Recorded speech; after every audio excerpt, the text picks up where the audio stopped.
Irregulares.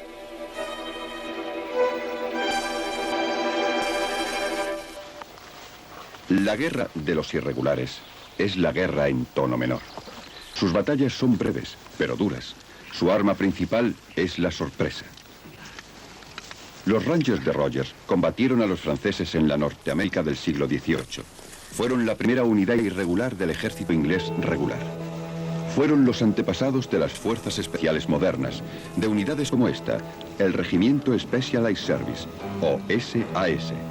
Muchos ejércitos tienen sus propias fuerzas especiales, desde los Estados Unidos con sus boinas verdes hasta la Unión Soviética con sus Spetsnaz. Todas ellas son unidades de élite, puestas aparte por el modo en que entrenan y operan. Los irregulares actúan según el lema del SAS. El que se atreve, gana. Sin embargo, muchas guerras irregulares no son libradas por soldados que militan en un ejército convencional. Son hechas por gente corriente, luchando contra una potencia ocupante o un régimen opresor. Son escenas así las que nos hacen pensar que esta clase de guerra irregular es algo nuevo, pero es una manera de combatir que se remonta a la prehistoria. Uno de los primeros ataques irregulares tuvo lugar cerca de aquí, en el manantial de Mayan Harod. En el año 1200 a.C., las tribus de Israel estaban siendo constantemente atacadas y saqueadas por los midianitas. Fue en este manantial donde el líder judío Gedeón reunió una fuerza de guerrilla para atacar al ejército de los midianitas. De 32.000 voluntarios seleccionó solo 300 hombres. Los dividió en 3 compañías iguales y les proporcionó armas y trompetas y antorchas ocultas en cántaros. El libro de los jueces dice: y así Gedeón y los 300 hombres que iban con él llegaron a los alrededores del campamento midianita al comienzo del relevo de la guardia, y las 3 compañías soplaron las trompetas y rompieron los cántaros y gritaron: una espada por el Señor y por Gedeón. Puede haber pocos ejemplos mejores de un ataque de guerrilla, haciendo un excelente uso de ruido, luz, sorpresa para confundir al enemigo. Los midianitas reaccionaron como lo han hecho a menudo las fuerzas convencionales al verse atacadas por determinados grupos que creen en su causa. Huyeron asustados.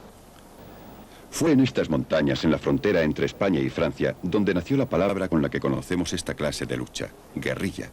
En español significa pequeña guerra. En este bravío terreno, los ejércitos de Napoleón se vieron frecuentemente hostigados por bandas armadas de combatientes españoles. En 1812, aquí, en el Paso de Salinas, una guerrilla española cayó sobre un enorme convoy francés. Pasó a cuchillo a casi toda su escolta armada y liberó a 450 prisioneros españoles.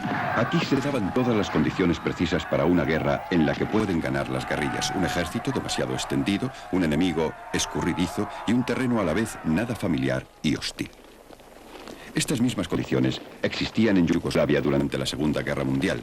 Una pequeña banda de partisanos pronto se convirtió en una oposición muy efectiva a sus invasores alemanes, pues tenían en el mariscal Tito un líder hábil y decidido. Napoleón dijo: en la guerra no son los hombres lo que importa, es el hombre. Y esto fue cierto porque en Tito tenían un líder muy notable, tanto militar como políticamente. Yo diría que el mayor jefe de guerrillas que ha existido nunca.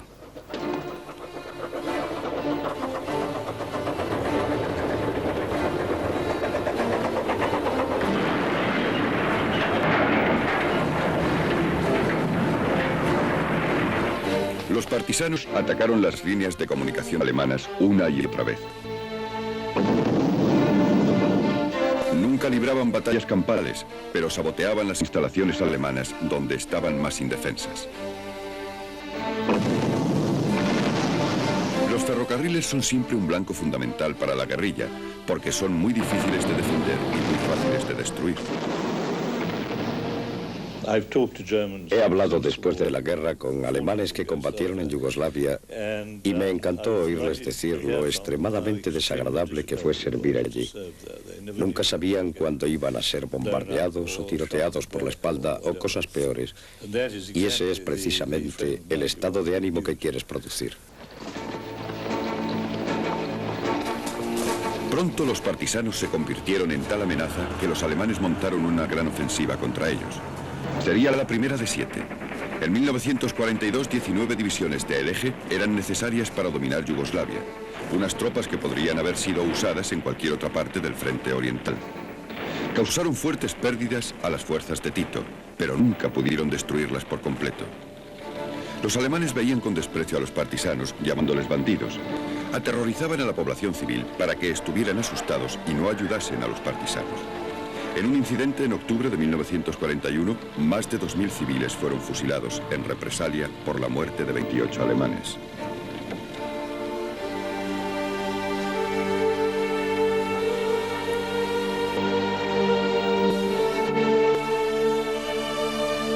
Hechos como el mencionado fueron habituales en la guerra de guerrillas desde la Guerra de la Independencia Española en adelante.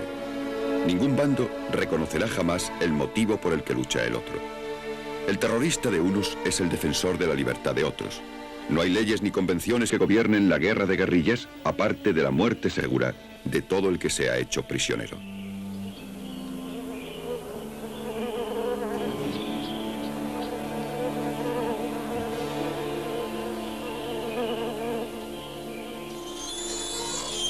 Esta enorme zanja defensiva, en torno a la fortaleza de Arras en el norte de Francia, se ha convertido en un monumento a este salvajismo. En todos los países ocupados, los alemanes usaron esta misma represión férrea contra cualquiera que se atreviese a tomar las armas y resistir. 220 franceses fueron fusilados entre agosto de 1941 y julio de 1944. Habían llevado a cabo sabotajes de ferrocarriles o instalaciones industriales. Algunos habían ayudado a escapar a aviadores aliados o prisioneros. Otros habían tomado parte en pequeñas pero salvajes batallas contra los invasores. Fue una forma de guerra fea y cruel, pero muy necesaria para los franceses. Al llevar adelante la lucha después de la derrota de 1940, la resistencia no solo mantuvo a los alemanes bajo presión, sino que también ayudó a conservar el honor y el orgullo de la nación francesa.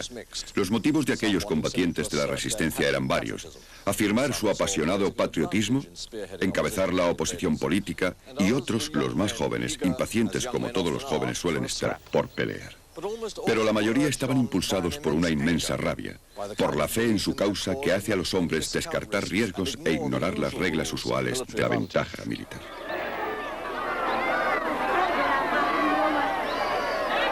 Sería en China donde la guerrilla alcanzase al fin la mayoría de edad, jugando un papel decisivo en asegurar la revolución. En 1927 hallaron expresión en un alzamiento urbano guiado por los comunistas. Fracasó cuando los manifestantes fueron brutalmente asesinados. Con el tiempo, a los comunistas solo les quedó una cosa, y esa era la retirada.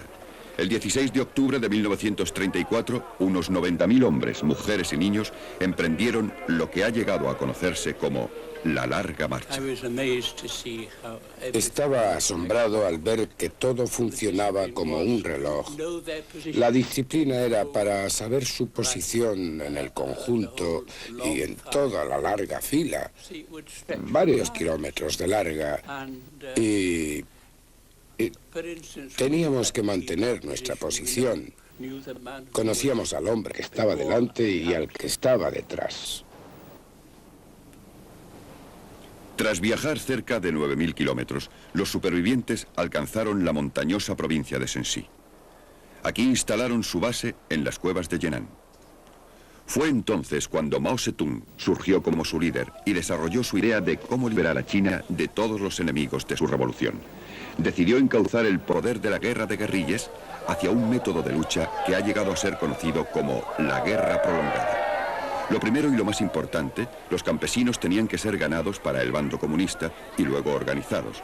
Mao afirmaba que el pueblo es para la guerrilla como el agua para el pez, algo esencial para la supervivencia. El ejército rojo era escrupuloso al mantener buenas relaciones con los campesinos. El pueblo tenía miedo, mucho miedo a la llegada de los comunistas, porque se los habían pintado como seres muy crueles y cosas así. Y lo eran para cierta clase de gente, pero con la gente pobre eran amables. La segunda fase de la idea de Mao Zedong fue usar la guerra de guerrillas para sujetar al enemigo y gastar sus fuerzas. Él escribió: El enemigo avanza, nos retiramos. El enemigo acampa, hostigamos. El enemigo se cansa, atacamos. El enemigo se retira, lo perseguimos. Fue en esta fase cuando los comunistas formaron una frágil alianza con el gobierno nacionalista para luchar contra los invasores japoneses. Pero aunque los japoneses tenían fuerzas muy superiores, con mucho mejor equipo, nunca estaban seguros de dónde sufrirían la próxima emboscada. Cuando trataban de perseguir a las guerrillas, estas simplemente desaparecían, solo para reaparecer en alguna otra parte para organizar otra emboscada. Los japoneses respondieron a esta guerra de guerrillas al estilo tradicional. Lo llamaron la política de contrainsurgencia de los tres todos. Quémalo todo, mátalo todo y destrúyelo todo. A finales de 1942 el Ejército Rojo había sido reducido en una cuarta parte y su población civil local había sido casi partida por la mitad. Pero los japoneses no pudieron destruir el espíritu del pueblo y ahí es donde prospera la guerrilla. La tercera y última fase de la estrategia para la guerra prolongada era cuando las fuerzas revolucionarias se embarcaban en una guerra abierta y convencional. En China, esto siguió a la derrota de los japoneses cuando el Ejército Rojo se aseguró el interior y luego combatió a los nacionalistas ciudad por ciudad, usando los tanques y la artillería que ya habían capturado.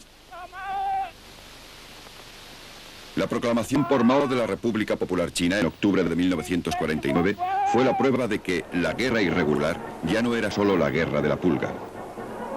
Él demostró que una fuerza irregular popular podía con el tiempo derrotar a un ejército convencional bien equipado. Desde la Segunda Guerra Mundial ha habido muchas campañas, desde Vietnam a Cuba y desde Sudáfrica hasta Afganistán, donde los estratégicamente débiles han combatido a los estratégicamente fuertes usando guerra irregular. Ninguna de estas campañas han sido copias exactas de la guerra en China. Sin embargo, hay un esquema definido de similitudes. Todas empiezan con un estado preliminar en el que los revolucionarios desarrollan el apoyo entre la población ordinaria. Es vital para las guerrillas tener el apoyo activo del pueblo. De otro modo, se arriesgan a convertirse simplemente en bandidos armados. El Salvador ha sido escenario de lucha de guerrillas desde 1970. Comenzó con un periodo en el que un pequeño cuerpo de revolucionarios trató de explicarle al pueblo que el único medio de resolver sus injusticias era por la fuerza de las armas. Esta agitación política fue reforzada por numerosos actos de sabotaje planeados para demostrar tanto el poder de los revolucionarios como la vulnerabilidad del gobierno. Los blancos tienen que ser escogidos cuidadosamente para no perder los nuevos apoyos descubiertos por los revolucionarios.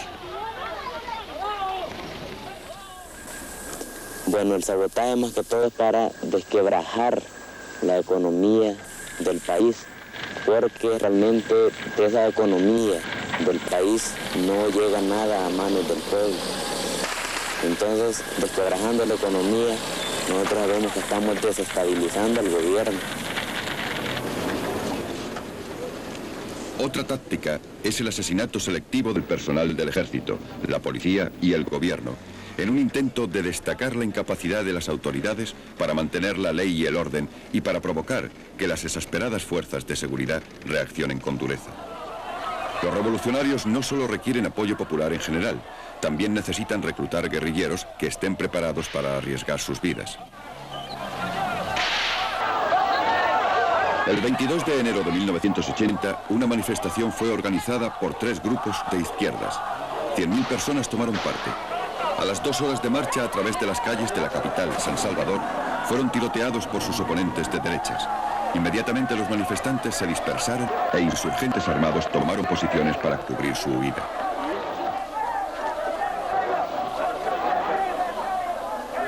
Estos activistas formaron la base para futuras unidades de guerrilla.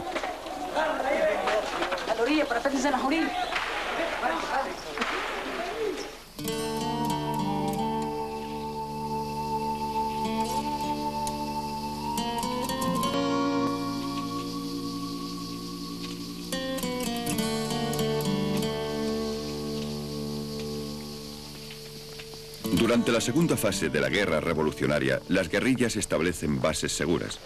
Esto habitualmente sucede cuando se desplazan de las ciudades y pueblos hacia partes remotas del interior. Será desde estas bases desde donde operarán y también proporcionarán a las guerrillas un refugio en el que pueden intentar llevar una vida cotidiana normal. La bandera FMLN,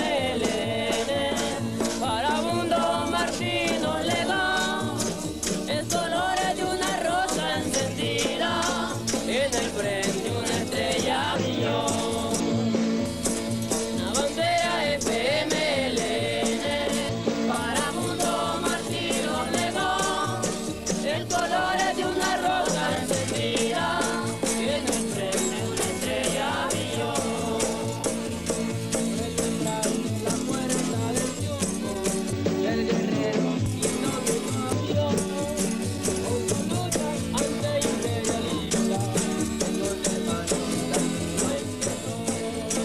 La bandera FMLN, vagabundo Martino Legón, el color es de una rosa encendida, en el frente una estrella brilló.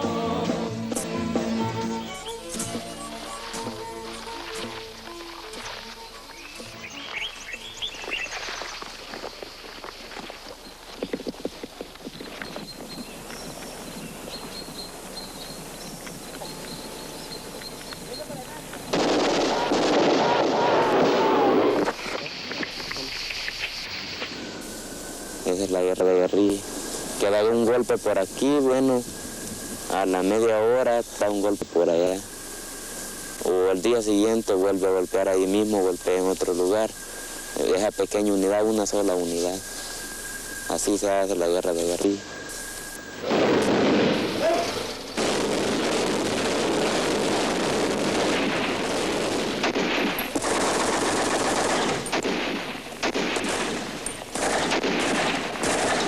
El ejército regular está generalmente mejor equipado que las guerrillas, aunque hasta los helicópteros son de uso limitado contra un enemigo que desaparece constantemente. Se envían patrullas en un esfuerzo para desalentar los ataques de la guerrilla, pero un soldado en una patrulla como esta siempre tiene la vaga sospecha de que su patrulla puede ser la siguiente en sufrir una emboscada. Las guerrillas no pueden existir simplemente con fervor revolucionario. Necesitan dinero para mantener su campaña. Parte de él será liberado en el tradicional atraco bancario, mientras que otra parte será recolectada de los pasajeros de autobuses y coches. Con esto podrán comprar armas en el mercado negro y el material necesario con lo que hacer sus propias minas, bombas y granadas. Sin embargo, tradicionalmente sus armas son obtenidas del ejército regular contra el que luchan. El ataque del Paraíso, por ejemplo, ahí salieron más de 12 camionadas llenas de FARC, una cantidad innumerable de munición para cañones. Bueno, y en muchos ataques así se han gastado 500, 5.000 tiros para sacar 15.000. Sacarlo gastado y todavía que quede más reserva. El soldado regular siempre tiene un objetivo que tomar o un terreno que ganar que luego defenderá a toda costa. Por otra parte, la guerrilla solo necesita mantenerse en marcha. Solo atacará cuando pueda estar segura del éxito, como aquí, en la toma de esta ciudad de provincias. Cuando poco después el ejército contraataque, las guerrillas ni siquiera defenderán la ciudad, simplemente desaparecerán de nuevo entre las colinas.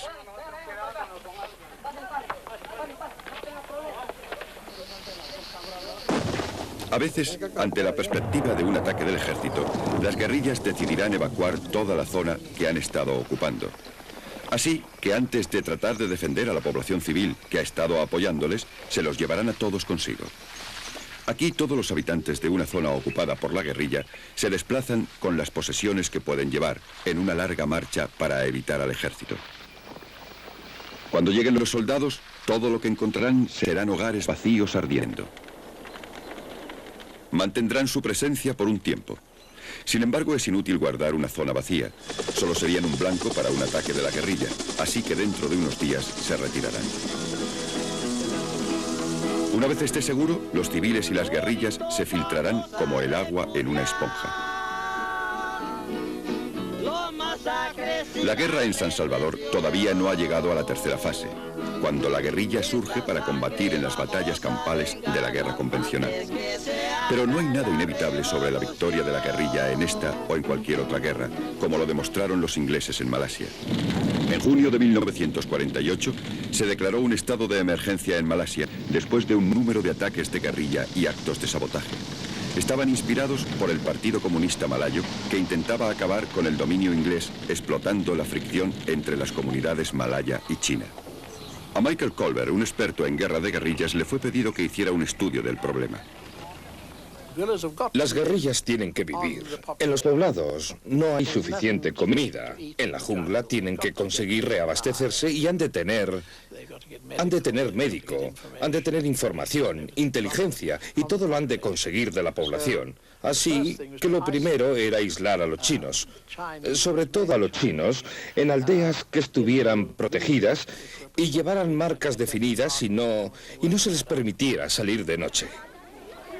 Esto fue hecho rápidamente en una operación montada por tropas inglesas y policía malaya para trasladar a los habitantes chinos de 410 poblados de chozas de la jungla. Fueron llevados a los nuevos poblados protegidos que serían su nuevo hogar. Una vez estuvieron instalados, vallas de perímetro fueron levantadas y se montaron patrullas de guardia para impedir que las guerrillas tomaran contacto con sus antiguos apoyos. Durante las horas de luz solar, les estaba permitido entrar y salir de los poblados, mientras que llevaran sus cartas de identidad. El ejército inglés no estaba habituado a combatir guerrillas en la jungla. Seguían las carreteras o se movían con tal torpeza a través de la densa vegetación que tenían pocas oportunidades de coger a las guerrillas. Un entrenamiento perfeccionado fue una respuesta al problema. Además, afirmaba Colbert, lo que se necesitaba era una clase totalmente distinta de unidad de ejército que fuera la punta de lanza de la campaña. Una fuerza contrainsurgente que viva en la jungla, vive, se mueve y tiene razón de ser en la misma jungla, como la guerrilla. Yo diría que se mete en la misma circulación sanguínea que la guerrilla. Y cuando se encuentren, lucharán y esperamos que les golpearán. La unidad del ejército, que parecía más adecuada para tomar esta desalentadora tarea, era el entonces desmantelado Specialized Service Regiment. Había luchado con gran distinción en el desierto occidental. Su éxito estaba basado en una idea concebida por su fundador, Davy Stirling. El propósito del SAS era poder vivir largos periodos de tiempo detrás de las líneas. Mientras que la unidad más pequeña entre los comandos era de 12 hombres, en el caso del SAS, cada grupo estaría dividido en 2 subunidades de 4 hombres, y cada una operaría por sí misma. Éramos una unidad de tipo totalmente estratégico. Un hombre sabría especialmente de navegación. Otro estaría plenamente entrenado en la parte médica. Otro habría tenido su enseñanza especializada en explosivos y todas las formas de sabotaje, y así sucesivamente. Cada uno de ellos sería igualmente capaz de hacer cualquier tarea. Lo mágico de tener 4 hombres es que no estaban mandados por ninguno de ellos en particular. Esta capacidad para trabajar en el aislamiento significó que fueron vueltos a formar los exploradores malayos. Cazar guerrillas en la jungla sería una forma de lucha diferente a atacar alemanes en el desierto occidental. Creo que aprendimos que es mucho mejor ir siempre con una prisa lenta que no a gran velocidad.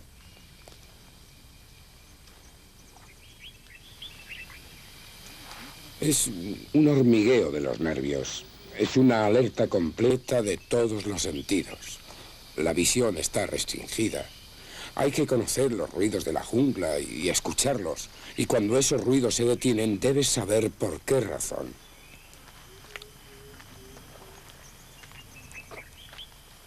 Solíamos movernos a unos 1000 metros por hora y te parabas cada hora para un descanso de 5 o 10 minutos. Si creías que estabas en una zona en la que había terroristas, solías pararte con mucha más frecuencia para ver si podías captar cualquier olor o señal. Puedes oler cualquier cosa ajena a la jungla, lo puedes captar enseguida. Los terroristas teníamos personal enemigo que se había rendido.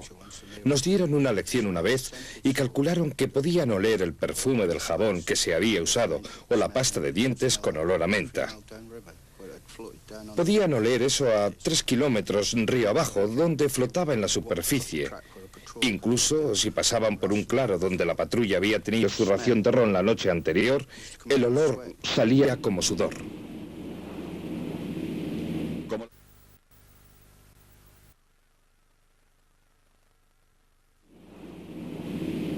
Como la marcha a pie era tan lenta en la jungla, el SAS desarrolló una nueva especialidad, el salto a los árboles.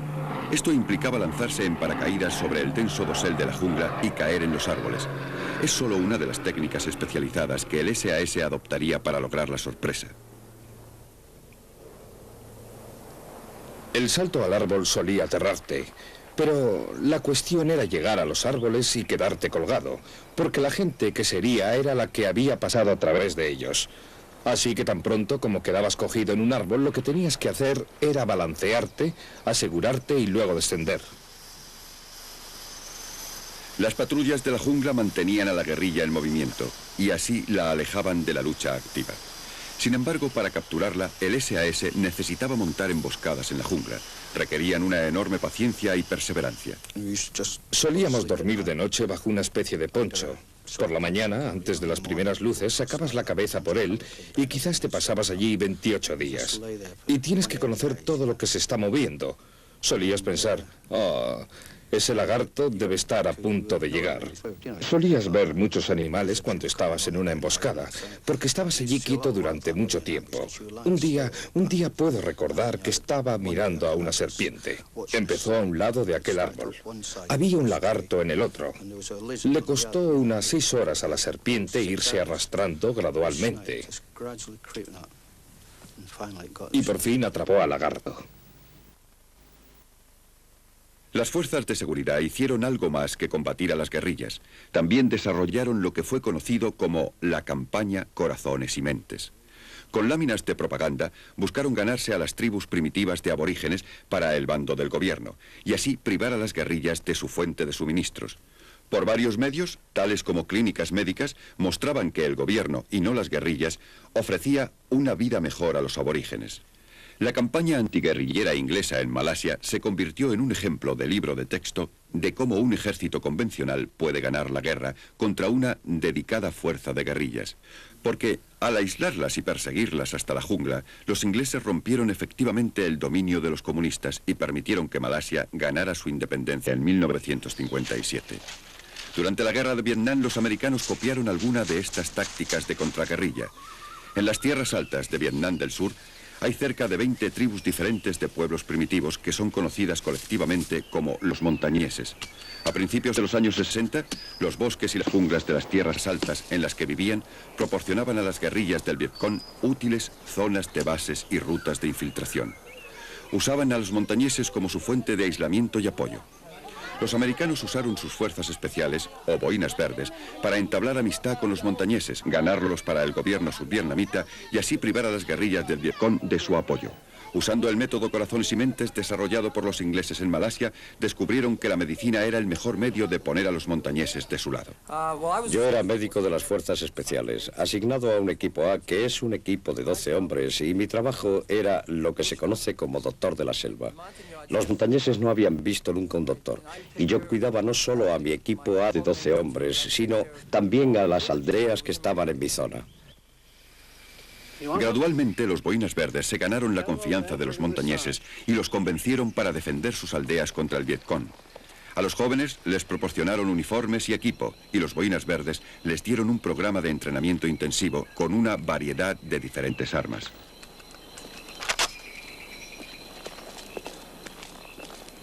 Con el tiempo, los americanos pudieron usar a los montañeses en un papel ofensivo, luchando al lado de los boinas verdes. Pero no se hacían ilusiones sobre qué clase de enemigo era el Vietcong. Eran excelentes luchadores de guerrilla que a menudo hacían sus bases en complejos sistemas de túneles subterráneos. Puede que los montañeses carecieran de muchos de los atributos de los soldados regulares, pero su conocimiento del terreno y su adaptación a él les hacía inapreciables aliados de los boinas verdes y mortales oponentes del Vietcong. Una noche íbamos de patrulla y alguien dijo, hay un Vietcong en un árbol a unos 300 metros.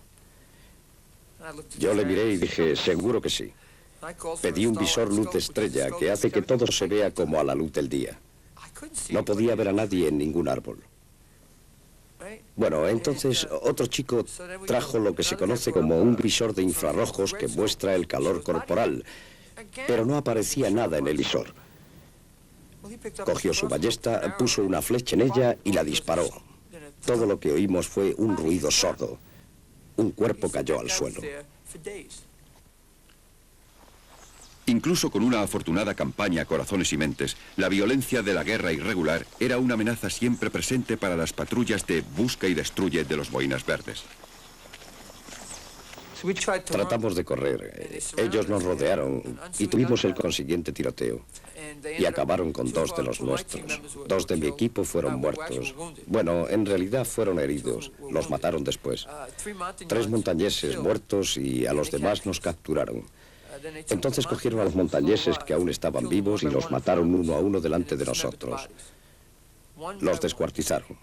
Luego cogieron a los otros 2 miembros de mi equipo que estaban heridos y les iban a hacer lo mismo. Yo me levanté para parar eso y ellos nos tuvieron durante 47 días. Nos metieron en hoyos en el suelo de 2,5 metros de hondo. Así estuvimos hasta que logramos escapar. Solo 7 de nosotros lo conseguimos. Mataron a otros 5.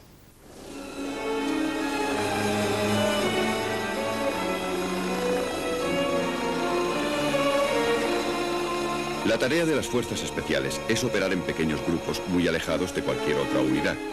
Desde Malasia, el SAS ha servido por todo el mundo.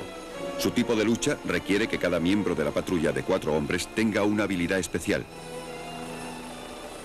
Uno de ellos será un intérprete capaz de hablar el malayo, el árabe o el chino.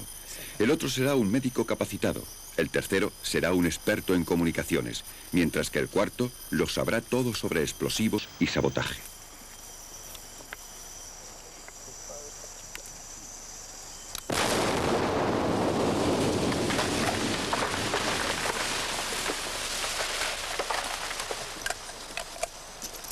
En Borneo, durante la confrontación con Indonesia a principios de los 60, el SAS se vio de nuevo envuelto en el combate en la jungla.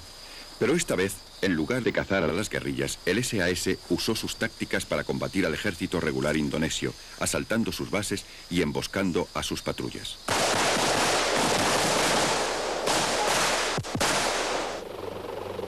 Después, el SAS luchó en Omán durante los 70, en la salvaje y montañosa provincia de Dhofar, al sur del país. Un soldado del SAS debe ser capaz de combatir en cualquier terreno al más mínimo aviso, y los desiertos de Omán suponían un método totalmente diferente al de las junglas de Malasia. En Omán tuvieron éxito al levantar una fuerza de tribus irregulares que bajo el liderazgo del SAS ayudó a terminar la guerra y restaurar la autoridad del sultán. Yo creo que la razón por la cual los SAS son escogidos y adecuados es por las cualidades de madurez mental y dureza física que tienen como individuos, junto con su entrenamiento y pericia y su experiencia en operar en pequeños grupos, a menudo en los sitios más recónditos y aislados del mundo. Las habilidades exigidas a un soldado del SAS significan que su selección debe ser excepcionalmente completa y extensa. Los hombres que se unen al 22 Regimiento SAS son todos voluntarios del Ejército, la Marina o la Fuerza Aérea. Tienen algo más de 20 años y varios de entrenamiento regular. Las cualidades que sus monitores buscan son las cualidades de autodisciplina del individuo. La dureza física sola no basta, aunque es importante, y la primera fase de selección es una serie de duros ejercicios de orientación en Beacon Beacons. Estos son progresivamente más largos y más difíciles.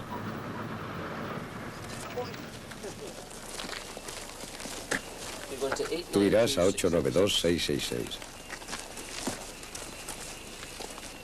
Tú a 825-642. Es muy duro a diario. Cuando vas por los beacons, lo que sientes Lo que sientes es acabar con todo esto, tirar la carga, olvidarlo y volver a casa. Pero no lo haces. Todo el mundo tiene esas ideas y te sientes como si lo estuvieras sufriendo. Pero sigues adelante porque sabes que vas a acabar. La cuestión es que cada vez que sientes eso, es cuando estás entre dos puntos de control. Así es que sigues adelante y no desfalleces. Es un reto cada día que sales. Eso no te mata. Sabes que estás ahí para hacerlo y puede hacerse no con facilidad, pero puede hacerse. Al fin y al cabo, todos seríamos capaces de hacerlo. Después de meditar durante horas, es cuando te decides. Creo que sobre todo es eso, decidirse y adelante. Quiero decir que todo el mundo es capaz, pero los hombres más decididos son los que lo conseguirán. Creo que yo tengo esa virtud. A lo largo de la selección, los candidatos están bajo una evaluación continua. Si ellos quieren, se les permite retirarse voluntariamente en cualquier momento durante el curso. También, si los monitores creen que un candidato no alcanza el nivel, será retirado del curso y devuelto a su unidad del ejército original. Porque aunque muchos se presenten voluntarios, pocos serán elegidos. Menos del 10% se unirá al SAS.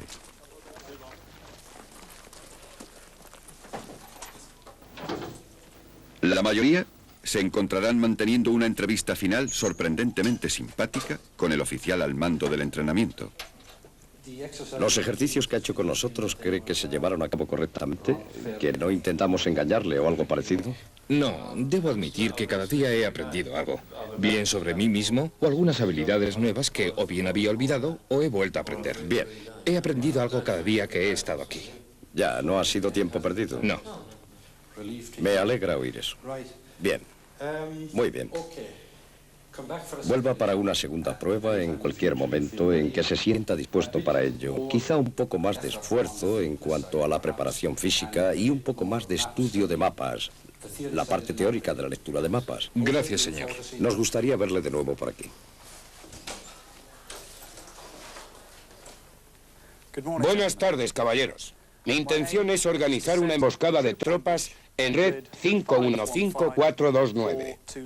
Los oficiales siguen exactamente el mismo procedimiento de selección que los soldados, pero también se espera de ellos que preparen y presenten toda una serie de planes de operaciones ante una audiencia de cabos y soldados con experiencia que harán preguntas muy detalladas, pues un oficial del SAS ha de tener en cuenta la tremenda pericia que estará bajo su mando.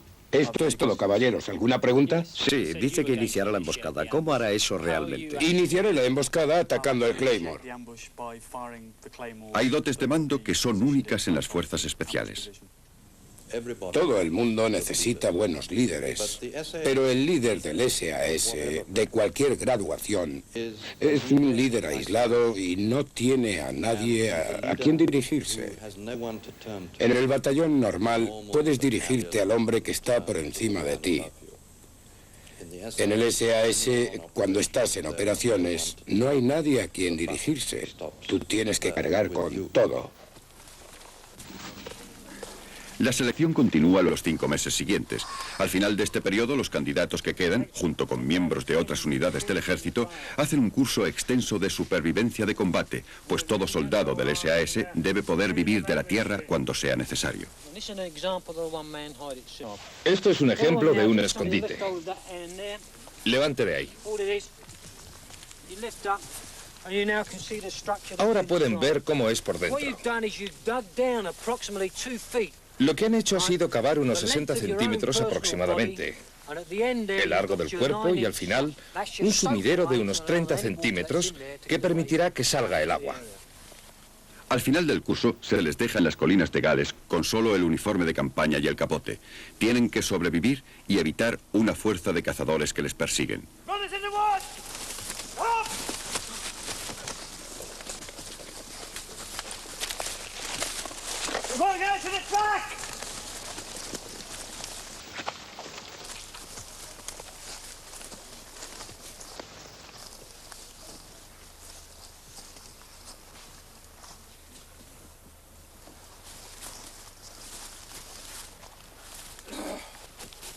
Una vez capturados, son sometidos a interrogatorio. Es esencial que un soldado del SAS sea capaz de soportar cualquier clase de interrogatorio. El éxito de una operación y las vidas del resto de su unidad no deben nunca correr riesgos. Si supera las pruebas, estará orgulloso porque ahora podrá llevar la famosa boina beige con el emblema del puñal alado. Uno no lanza un suspiro de alivio cuando se termina el curso de selección.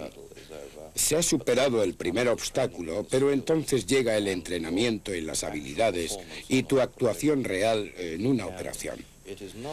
Y es bastante habitual que a un hombre le digan, incluso un año o dos después de estar en el SAS, que ya no lo necesitan.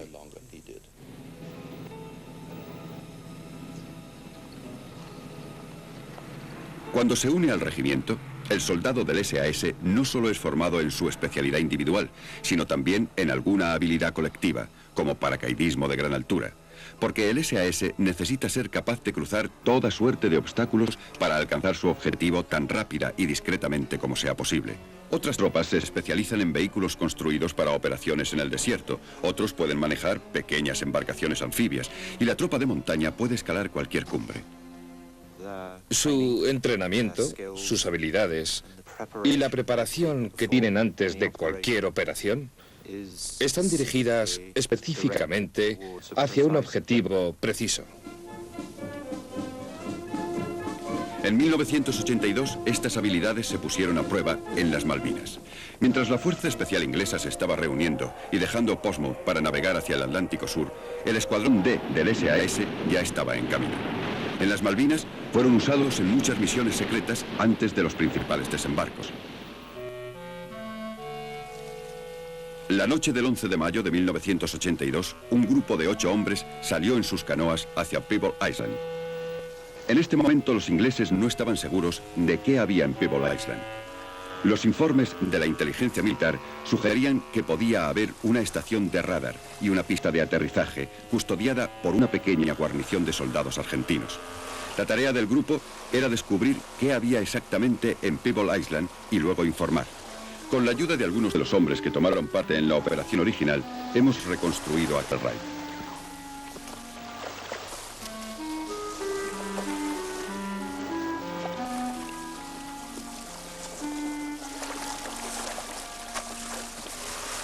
Los primeros comprobaron que la playa estaba despejada. Luego ocultaron sus canoas y por fin se escondieron ellos mismos para esperar que oscureciera. Su entrenamiento mereció la pena. A última hora del día, un helicóptero argentino voló justo sobre ellos sin descubrirlos. El jefe de la operación sigue con la historia. Entonces era una cuestión de avanzar para lo que llamaríamos el reconocimiento. Y solo 2 hombres se destacaron. Su intención era confirmar que teníamos un blanco. Uno tiene que acercarse mucho en esta fase. Queríamos información detallada, tras lo cual traeríamos un escuadrón para atacar. La patrulla pudo ver la pista de aterrizaje y comprobar que había 11 aviones que estaban dispersados en torno a la pista. Tan pronto como fue posible después de anochecer, volvieron y redactamos un mensaje para ser transmitido al escuadrón en Hermes. El escuadrón insertó 40 hombres adicionales hacia las islas. Era una noche muy oscura y tormentosa. Sería falso decir que la tensión subía de un modo dramático, pero estábamos ansiosos por salir de los helicópteros. Cuanto antes estuviéramos en tierra, antes seríamos dueños de nuestros destinos. Habíamos decidido saltar por detrás del blanco a unos 7,5 kilómetros para estar seguros de que el enemigo no oyera que nos acercábamos. Pero sin embargo queríamos que aquellos helicópteros se alejaran rápidamente, así que saltamos tan aprisa como nos fue posible. El comandante se acercó a la patrulla y recibió el plano terminado. Pueden cerrarlo ahora porque esta posición está segura. Vamos a tener una reunión muy rápida. Llevamos 1 hora de retraso. Personalmente, yo había estado mirando siempre el reloj desde que dejamos Hermes. Sabía que comenzaba a pasar el tiempo. Todo el proceso no debería haber necesitado más de 1/4 de hora desde la llegada hasta dar las órdenes para desplazarnos, pero pareció un siglo. Todos llevaban mucho equipo aquella noche. Yo diría que la carga media sería de unos 20 o 25 kilos y el equipo del cinturón de 10 a 15. Alcanzamos el punto de lanzamiento a las 7:30. Era también nuestro punto de control final para el retorno de la tropa, pero también sería la posición del mortero. Los soldados, en cuanto alcanzaban la posición, soltaban las bombas que llevaban junto con el equipo que habían montado. Pensé que mientras estábamos allí, podía dejar que la tropa se adelantara e hiciera todo el daño que pudiera durante 15 minutos. Cuando pasó, tuve gran dificultad para hacerles volver, y no lo hicieron hasta pasados 45 minutos.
El raid fue un completo éxito. El SAS destruyó 11 aviones argentinos con solo un hombre herido. Esto les recordaba algunas de las partes agradables de las historias que habían oído sobre el SAS original, cuando atacaban las pistas de aterrizaje en el desierto occidental durante la Segunda Guerra Mundial. Pero sobre todo destacó dos de los temas más importantes en toda guerra irregular: sorpresa total y el uso de la fuerza precisa. Pues aunque los detalles de este raid son modernos, los principios son clásicos. Estos aviones Pucara ardiendo reflejan las llameantes antorchas llevadas por la pequeña tropa de guerreros de Gedeón hace 4000 años.